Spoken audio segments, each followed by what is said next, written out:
Is it Christmas already? I mean, nah, not really. It's September, but I mean, summer is winding down and the year is now coming to an end in big steps. I don't want to scare you, I don't want to stress you out or anything, but I mean, once we pass that summertime, usually Christmas comes really, really fast. So, with that on the horizon, I think it is time for us to look at our goals again and just reflect on where we are, where we want to be right now instead, and just make sure that we make the most out of the remaining months of the year and that we get to finish the year strong in the way that we want it, in the way that makes us feel accomplished and great and successful, right?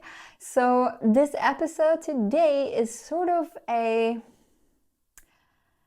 it's a reason for you to reassess where you're at. Take a, inventory of your status quo and then see how we can use the rest of the year to just be our greatest selves and live our best lives, right? So that's what today will be about. I'll promise I'll keep it short and sweet. This is a reminder. This is sort of a super short mini workshop for us to just do exactly that. My name is Lisa. I'm the host of the Healthy and Aligned podcast, and what you're watching here is the video version of that podcast, which I'm playing with at the moment. So I'm so happy that you tuned in. I'm excited what you think about today. I am a mindset coach, I am a tapping coach, and I love to talk about all things mindset and all things that make us live a fulfilled life, make us live the life that we desire. That's what I do. That's what I love to talk about. So I feel like looking at our goals and finishing the year strong in the way that we want it, perfectly aligned. Okay, let's get to it. So I want to split this episode into 3 parts. The first one is reevaluating, reassessing our goals and how we can do that. The next one is sort of reclaiming our time and reclaiming our energy and be much more intentional with that. And the last thing is building momentum. Like, what can we do to successfully walk across that finish line at the end of the year. So those are the 3 parts. Let's start with reassessing our goals.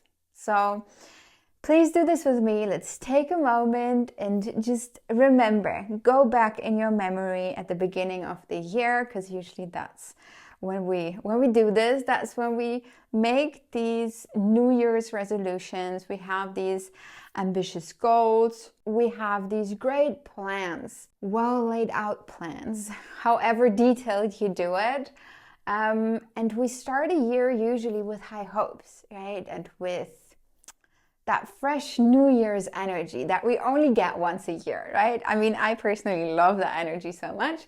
And I always get like super excited and overexcited and kind of overestimate as well what I can do in a year and how focused and streamlined I actually am. So let's look back at January 1st or 2nd or whenever you do that. And remember what we set out to do this year. And now when you remember sort of that feeling and those goals and those plans that you had, now let's do sort of like a mental time lapse of the year from January 1st until today, which is September 3rd, I think. So at least that's when I published this episode, September 3rd. So let's do a mental time lapse. Like, run through the months. What has happened to you? What did life throw you? Some curveballs that you had to deal with, some unexpected events, some totally expected events. Maybe you can look at how your priorities have shifted over the year because you wanted to or because you had to for whatever reason. Let's just, take this look back at the year until now. What happened? How was your life?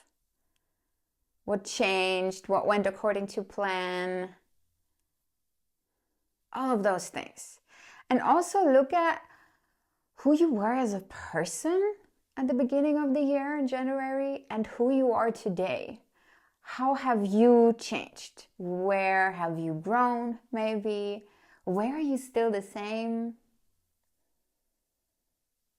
Where did you learn something new? Where did you just expand and grow bigger? And maybe where did you just maybe shrink and got smaller or quieter or, whatever. Like, compare the two people, because you are 100% different, because there are 8 months between you, and in 8 months a lot of things happen and we always change, right? We always grow. So who are those two? And now that you have that image of what happened, how you started, who you were, who you are, let's celebrate ourselves.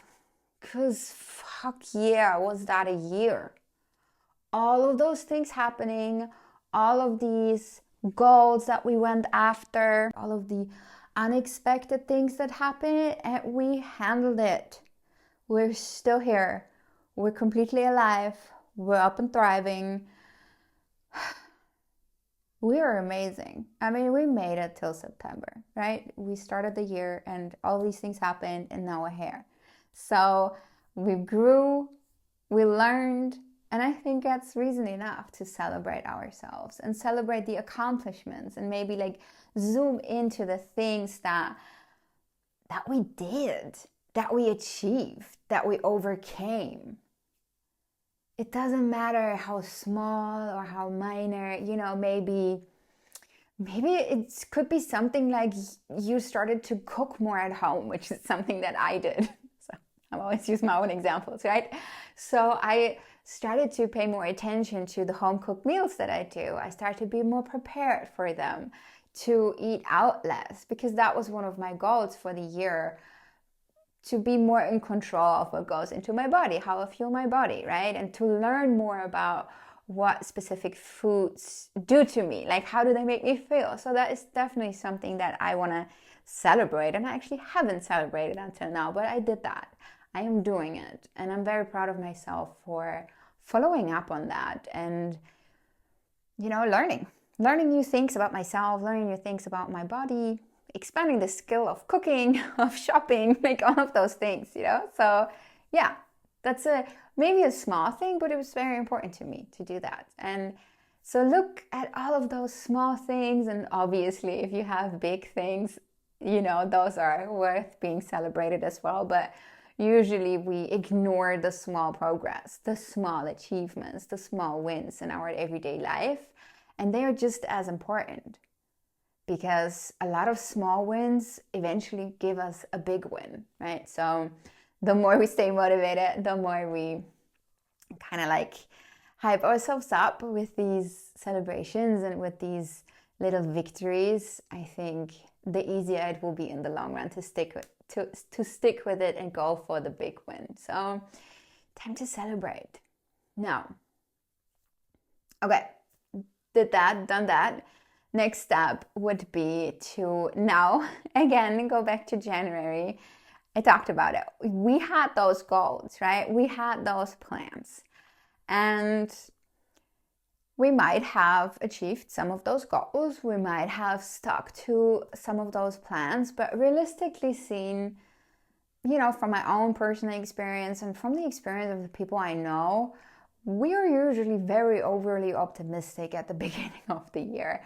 And we often do not consider or count in potential setbacks or challenges that are difficult for us to overcome, or unexpected events, or losing track, shifting priorities, like all of these things. So now let's take an honest look at the goals that we had in the beginning of the year. And before we check how well we did, and start judging ourselves, let's look at their relevance. Because sometimes, as I said, we are not the same person that we were in January. So whatever might have been super important to us back then, it might not be that important to us anymore. our priorities might be somewhere else, or we have learned new insights on specific things. We've seen new things, we experienced something, and now our goals actually need to be adjusted. Either we have to look at them and adapt them so that they fit, or we can as well just get rid of them altogether. Like if there's something that just that's not it anymore, that is so fine. Don't worry about it. Push it aside. Say thank you very much. I don't need you anymore, dear goal. Like you served me back then, but that's not important in my life no longer. So take a look at the relevance of the goals. And then if adjustments are needed, just do those, adjust your goals accordingly to what is important to us right now. And maybe if we get rid of some goals, is there something else that actually has become super important to us and that we want to focus on until the rest of the year? Like, I mean, we have 3-4 months left, Is there something else that you want to add to your goal list maybe that you have neglected until now? So, take some time and just spend that energy and that love with your goals and see if you need to massage them a little bit and change them into something that is more fitting or more aligned with who you are now and who you want to be at the end of the year. And just make sure that you are still in love with them. Like if that goal makes you feel it makes you feel upset, it makes you, you get a lot of resistance against it, maybe it's not the right goal. Goals are here to inspire us, to fuel our motivation, to make us want to go for it and take the next steps. And, sometimes reassessing our goals allows us to regain that motivation and really get excited about it again. And if it doesn't happen, think again. Maybe you need to change it. Maybe it is actually not a good goal for you. Check in again with the person that you want to be, with the life that you want to live. Does that goal align with that? Yes or no? Make sure that everything that you put on your list and that you want to focus on until the rest of the year is really feels juicy and exciting to you. And now, the last step for this part would basically be to make a new roadmap or adjust the one that you have accordingly to what you just decided when it comes to your goals. I am a big believer in roadmaps. Me personally, I need those steps. I need that clarity. I'm that type of person.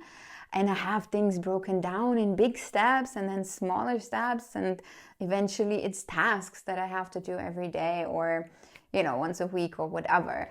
So if you are like me, now is the time to do that. Look at your roadmap again that you created at the beginning of the year, and then maybe see if you need to adjust it according to your adjustments. And if you're not like me, that is completely fine.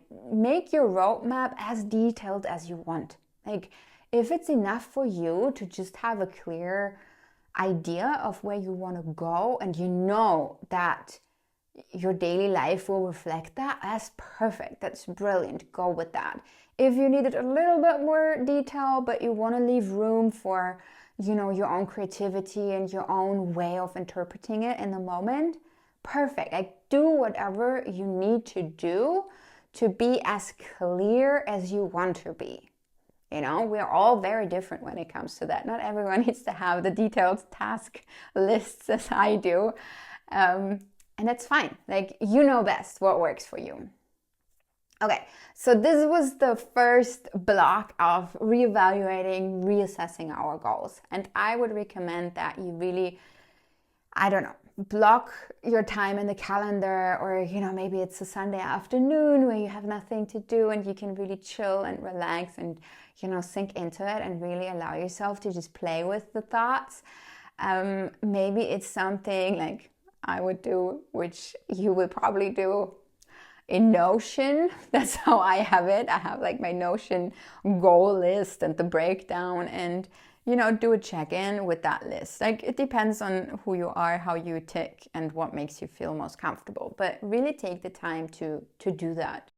I believe that clarity around our goals, clarity around the way how we want to achieve our dreams, how we want to live that life that we envision for ourselves, I think that is key to getting there. Because if you don't know where you want to be, how do you know that you're going to get there? How do you know you're taking the right steps, that you're looking in the right direction, that you are, becoming the person that lives that life?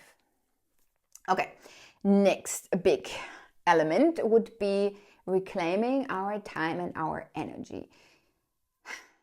Again, my own experience tells me that over the course of a year, I get sucked into new habits. I get sucked into new ways of doing things, new routines, and I don't always make sure that what I do on a day-to-day basis in my daily life is truly aligned with my goals, right? Because maybe I just stop thinking about it. I'm less intentional about how I spend my time. I'm less intentional about how I spend my energy because I lose that momentum, right? That momentum that I had in the beginning of the year where I was like, yeah, I'm going to go for it. I'm going to do it. And then over time, if I don't ensure that I keep up that momentum and I keep remotivating myself and I keep refueling my energy, it'll just trickle down. And it will just slowly fizzle out. And then it's just an afterthought. It's not on top of my mind anymore. And I don't really focus my energy. I don't really focus my time in the way that would be beneficial if I actually want to achieve those goals that I set out for myself. So I believe it's a good time now to look at how we spend our time, look at where we spend our energy, and make sure that we reclaim that we rechannel that we anchor into ourselves and make sure that we are on the right track and that we don't lose time and lose energy for things that are not important, that are irrelevant, basically. So one thing when it comes to time and energy, I think, is definitely identifying time wasters.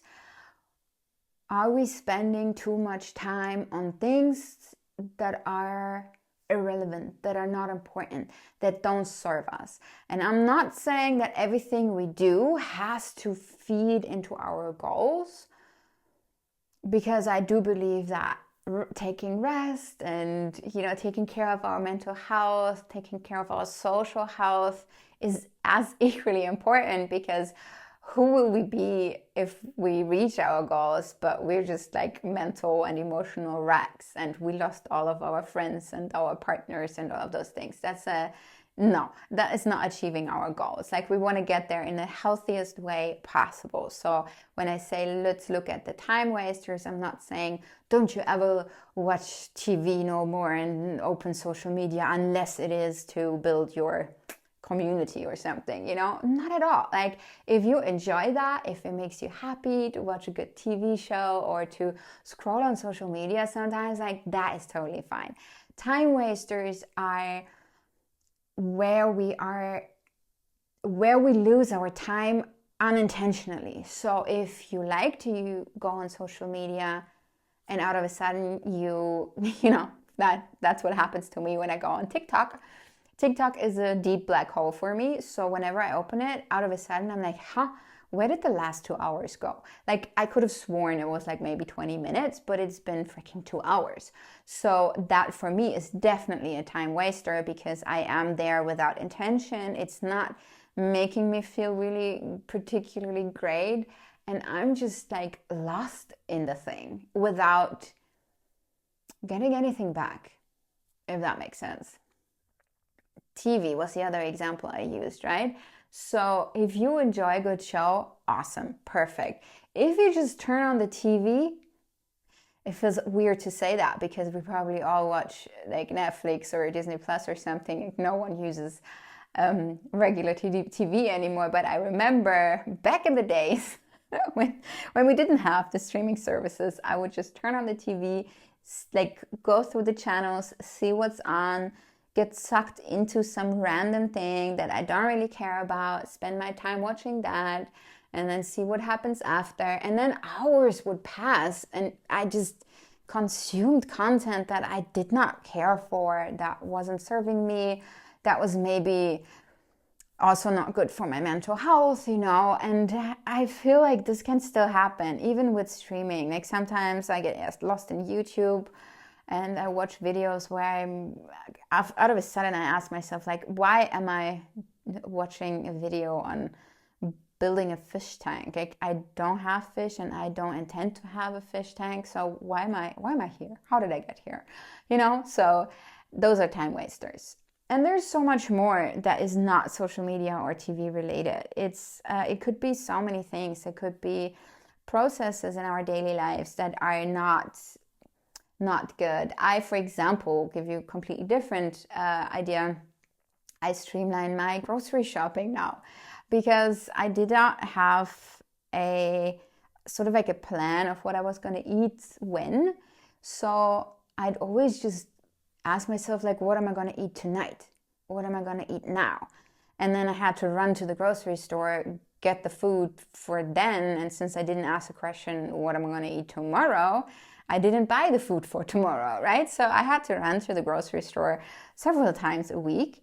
And that for me was a time waster. It's not helpful. It's not like, if I would enjoy going to the supermarket, great, then it would make me feel good. Sure, then it's a good thing, but I don't. So now it's streamlined. Now I get my groceries delivered. I don't even have to go there anymore. So just in general, I think there are so many different ways of wasting our time that don't bring us joy. And I think if we want to reclaim our time, if we want to reclaim our energy, I think that's a no-brainer to look at. And they sneak into our life, right? It's not like we plan for them. They happen. So that is definitely one thing. Another thing to reclaim, especially our energy, is to prioritize those tasks that are important. Because quite often we spend time on things, and especially energy on things that are not important. And we do that to procrastinate. I'm a big procrastinator here. I rather have a clean house and, do all the stupid dishes and, clean on top of my wardrobe, make sure that everything is neat. I'd rather do that than like that specific administrative task or that specific email that I have to write, and I know for a fact that I'm not alone with that type of behavior. And it is also because I don't prioritize that. It's because I just have a random list of things to do. And maybe on that to-do list is also, not that I write it down, but to do the dishes. I have to do the dishes. But priority-wise, that's not high. That's not high up on that list. I could do that whenever. So, I don't have to explain this to you. You know how this works. This is just to tell you, you are not alone with this behavior. A lot of people do that. We are often big procrastinators for a variety of reasons, right? It could be nerves. We could be nervous of doing the task. We could feel not good enough to do the task. Maybe I am nervous about writing that email. I feel I don't have the skills to write that email properly, or whatever it is. Maybe we're nervous that it will take so much time and then in the end it doesn't. Or I don't know. I feel like there's so many different reasons why we procrastinate on tasks and we just don't want to face them, that we rather do anything else. So having clear priorities in our life and making and understanding that not all tasks are created equal, and that there are certain things that we just need to do. And also, and I think that's also very important, especially when it comes to energy, there are, I would call them high impact activities. So when I say not all tasks are created equal, one thing is time, but the other thing is the impact that they create. So me recording this episode has a much higher impact than me doing the dishes. This is work for me. This is how I communicate with you. This is how I can convey some ideas and some messages to you. And hopefully you have like an insight or you get inspired in some way by consuming the content that I produce. And, the impact is just infinitely more important than, whether I have a clean fork or not. So understanding which of the activities that we need to do have a high impact and that contribute to our goals help us, again, be more mindful about our time, be more mindful about our energy, and make sure that we don't have those leakages, or that we just use the time and use the energy up for things that are actually not that important. Last thing I would like to mention when it comes to our time and energy, because sometimes we get overwhelmed, we just keep being busy. There is, like, when I talk about finishing the year strong, that might feel like, oh, but I have so many things to do. Oh, but I'm so far away from reaching my goals. And it can be a burden. It can be frustrating. It can be like actually slowing you down instead of motivating you. I'm a person that gets easily overwhelmed with those to-do lists that I create, with those action plans that I create. So it's very important for me to make sure that I take care of myself. I create a balanced lifestyle. I create a productive lifestyle, but also one that allows me to be as healthy as possible, because I know that as the healthier I am, the more productive I can be, the closer I can actually get to my goals. So make sure that you sleep, make sure that you nourish yourself with great food, make sure that you move your body, make sure that you drink water. You know what to do. You know all of these things. I'm just here to just remind you and brainwash you again and again to take care of yourself, take care of your physical health, but also take care of your mental health. Make sure that you are surrounded with people who love you and that you love, like good energy around you. Make sure that you learn how to set boundaries, how to control your thoughts so you don't get sucked into the black depths of like depression or being upset or being frustrated or those things. Like, there's so many things that can happen to us all the freaking time. And I think our main job is to make sure that we feel good, make sure that we feel our best. And when we do that, reaching our goals is so much easier. It's infinitely more easier. It's infinitely more easy. Well, you know what I mean. So that is, I think, foundational when we talk about reclaiming our energy, reclaiming our time, because without that, without us being our best self, being our healthiest self, the rest is going to be like dragging like a chewing gum, it's not going to be fun, it's not going to work out, and eventually we crash. So I think those three things: make sure you identify time wasters and energy wasters, prioritize your tasks looking at time and high impact, and make sure that you take care of yourself. Make sure that you are the healthiest you can be. And that brings us to the last part, which is building momentum, or maybe it's rebuilding momentum, right? Because in the beginning of the year, we usually have it. We usually, hit the ground running and we just like go for it, and we just invest our time and our energy in that. But to finish the year strong, we need to harness that power of momentum again. So that means creating a positive cycle of productivity, of accomplishment, and finding that motivation, to keep going and to keep us, push ourselves forward. Biggest thing about that, in my opinion, and I kind of talked about it already, but I want to touch on it here again, is procrastination. It is overcoming procrastination, because it's so easy to fall into that trap and to keep ourselves busy, but actually we're not working towards our goals. So one way to do that is definitely to break things down into smaller steps, because often when we procrastinate, we don't really know how to do the thing. We don't understand the thing that we're procrastinating on, like really understand it. We know we have to, whatever, do the taxes, like stuff like that, like big things, that we like to procrastinate on. And instead of just putting do taxes on the to-do list, break it down into smaller steps. Like it could be, I don't know, I always use like a software to do my taxes. So maybe it's like download software for this year. And then it is, I don't know, find that one paper with that and that information on it. Like, be very specific. And then out of a sudden, downloading the software is probably going to cost me like 2 minutes to do, because I do that every year, and I know exactly how to do it and what to do. And that way I have already done the first step of doing my taxes. And out of a sudden, this huge monster blob of taxes has become smaller.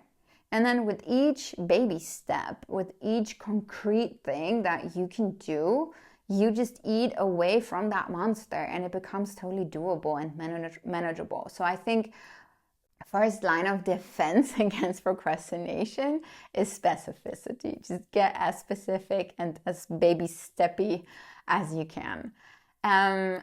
If you are the person for it, time blocking might help as well against procrastination. If you set a specific time for yourself in your calendar, or in your mental calendar, and in that time you're gonna do X. If that works for you, amazing. And if you want to, reward yourself.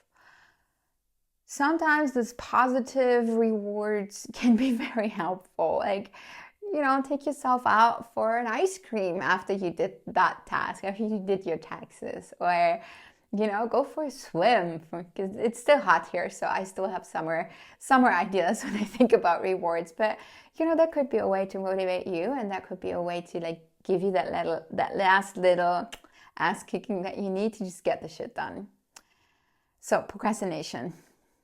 The next thing is creating a sense of urgency for yourself. And again, this all comes with a healthy mindset, with a healthy body. I don't want you to stress yourself out. However, having a sense of urgency can be very motivating. You need to kind of like balance it out for yourself. How much urgency is healthy for you, and how much urgency, or when it becomes unhealthy to push yourself. So for me, urgency it's everything. Like, I'm so productive when I have a deadline. When I know, okay, I need to do it until then, like I get shit done like no one else. Like it's really good for me to have that. So I set deadlines whenever I can. Sometimes it's difficult because if I set the deadline just for myself, like I'm the one who set the deadline, there's no one waiting for my results. It's very easy for me to also talk myself out of the deadline again. So that is something that I personally need to kind of like deal with and strategize around. But in general, having clear deadlines and dates for your goals, or for sub goals or steps that you want to achieve along the way, can be super healthy and can be super motivational. Another way that I think is so fun is to create a countdown timer for yourself. So you could have that specific day in mind, and let's say you want to achieve, okay, let's say you want to write a book, right? I don't know, I'm picking that one. You want to write a book, and you know that you want to have the outline for the book finished by the end of the month, or maybe the first chapter finished by the end of the month. You could there are websites, there's everything out there, or you could just do it handwritten, whatever. Give yourself a countdown and count backwards from that deadline that you set for yourself. And that could be like a fun, maybe even playful way of looking at it, to be like, ooh, okay, I have 7 days left, I better get going, so it could be fun. If it's stressful, obviously don't do it.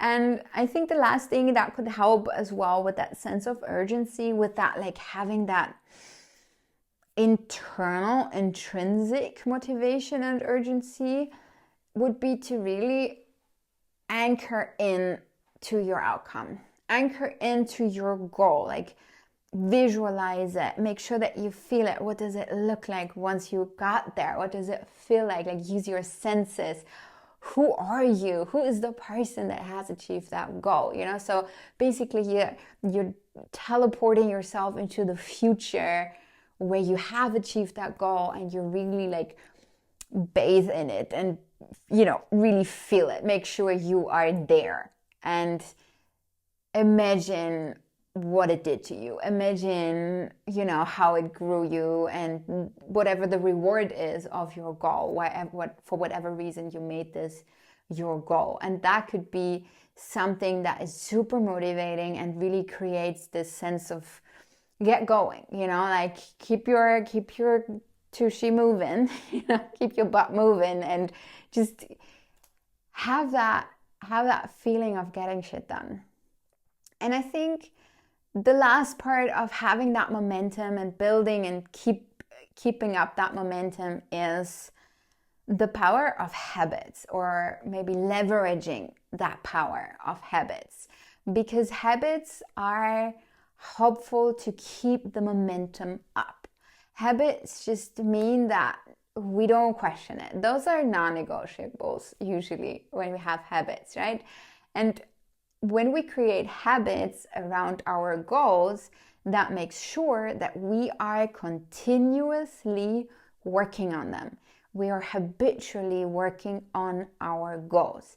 It's a non-negotiable, it's a habit, it's ingrained in who we are now. We just do that all the time. So building those healthy habits that support our goals, obviously, can help us really keep up that momentum, because we can see the change happening 1% at a time, one step at a time, one habit at a time. And having these habits and creating routines around these habits is what basically takes that weird outside of us goal setting that we do and anchors it into our daily life. It anchors it into who we are every day, right? It makes the distance between us and the goal that we want to achieve smaller. It shrinks it. It gets it closer to us because we do it habitually. And that concludes the third part. So if you want to rebuild and build that momentum to keep it going until the end of the year, again, it is having these strategies to overcome procrastination, creating that sense of urgency for yourself, and creating these habits and routines for your daily life to really anchor your goals and you going towards your goals into your current life. I mean, you can only win with those strategies. And with that, I want to leave you. I hope you enjoyed this little exercise evaluation type of episode, because I really do. I really want to create more content like this. I have tons of things in the pipeline for you, ready to be shared. I'm so excited about it. So if you enjoy this, make sure that you subscribe. And until I see you again, I wish you a beautiful rest of your day.